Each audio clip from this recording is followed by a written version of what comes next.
అదే RTV app వార్తల్ని క్షణాల్లో చదివే అవకాశం ఉంటుంది. ఒక న్యూస్ పేపర్, ఒక టెలివిజన్ ఛానల్ మీ చేతుల్లో ఎప్పుడు ఉంటాయి.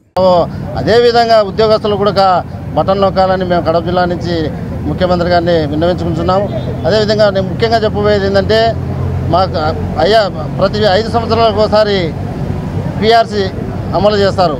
గత పిఆర్సీలో మన ముఖ్యమంత్రి గారు పాత ప్రభుత్వం 20% ఐఆర్ ఇస్తే ఈయన 27% అని ఐఆర్ అనౌన్స్ చేసి తిరిగి గవర్నమెంట్ వచ్చిన తర్వాత 3% తగ్గించి 24తో పిఆర్సీ చేయడం జరిగింది.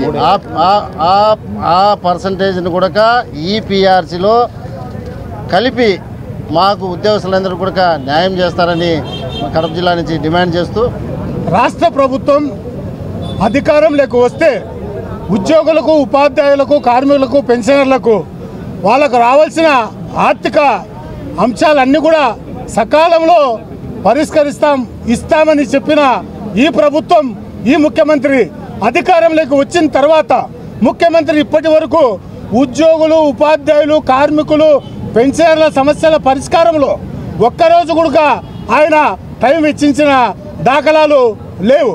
మేము ప్రభుత్వాన్ని, ముఖ్యమంత్రిని గొంతెమ్మ కోరికలేం కోరటం లేదు. మాకు రావాల్సిన ఆర్థిక బకాయిలు, మేము దాచుకున్న ఏపీజీఎల్ఐ పార్ట్ 2 ఫైనల్ పేమెంట్ చెల్లింపు, అలాగే PF, GPF, ZPPF part 2 final payment చెల్లింపు, అలాగే మెడికల్ రీయింబర్స్మెంట్ బిల్లుల చెల్లింపు, కరోనా సమయంలో చనిపోయిన వాళ్ళకు కూడా ఇప్పటి వరకు మెడికల్ రీయింబర్స్మెంట్ ఈ ప్రభుత్వం చెల్లించలేదు. అలాగే ఈ ప్రభుత్వం అధికారంలోకి వచ్చి 4.5 సంవత్సరాలు గడిచింది.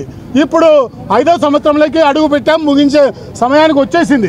అయినా ఇప్పటికి కూడా జేఏసీ ఆయనకు కావాల్సినంత టైం ఇచ్చాం. అలాగే ఆయన ప్రభుత్వానికి కూడా మేము అనేక ప్రాతినిధ్యాలు జేఏసీ తరఫున చేశాం. కానీ ఆయన టీ బిస్కెట్ సమావేశాలు జరిపి ఏ ఒక్క సమస్య పరిష్కరించకుండా పంపే పరిస్థితి స్పష్టంగా కనిపిస్తూ ఉంది. మేము ఈ ప్రభుత్వాన్ని ఒకటే కోరుతా ఉన్నాం, మీరు అనేక సంక్షేమ పథకాలకు కోట్లాది రూపాయల బట్టలు నొక్కుతా ఉన్నారు, మాకేం అభ్యంతరం లేదు.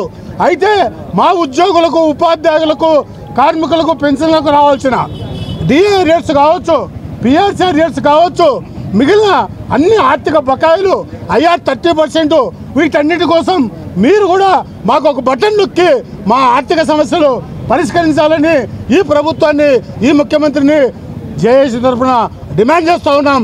అలా చేయకపోతే ఈరోజు రాష్ట్ర వ్యాప్తంగా జరుగుతున్న ఈ ఉద్యమం మరింత తీవ్రరూపం దాల్చి రాబోయే కాలంలో 27వ తేదీన చలో విజయవాడ, గతంలో బీఆర్టీఎస్ ఎలాంటి పోరాటం జరిగిందో అలాంటి పోరాటం. మరిన్ని వీడియోస్ కోసం ఛానల్ ని సబ్స్క్రైబ్ చేయండి, లేటెస్ట్ అప్డేట్స్ కోసం వాట్సాప్ ఛానల్ ని ఫాలో చేయండి, అండ్ లింక్ డిస్క్రిప్షన్ లో ఉంది.